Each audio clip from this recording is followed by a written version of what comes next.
At a meeting Friday, Montana's ARPA Health Advisory Commission backed using federal funds to continue some public health programs started during the pandemic, and to redirect some money that hadn't been spent in current programs.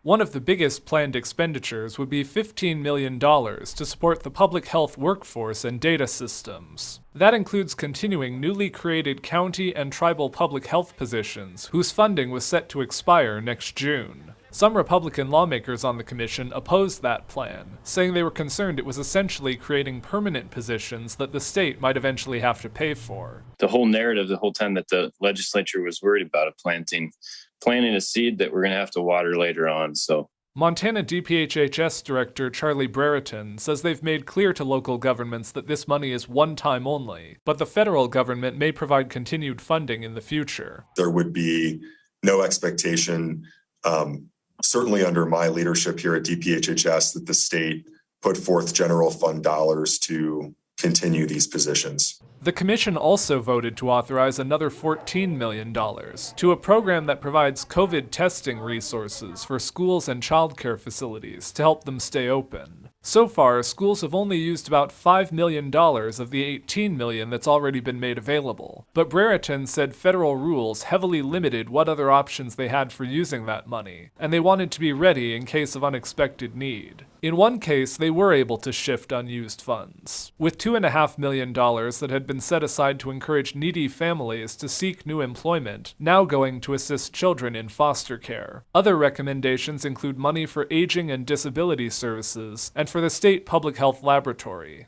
In Helena, Jonathan Amberian, MTN News.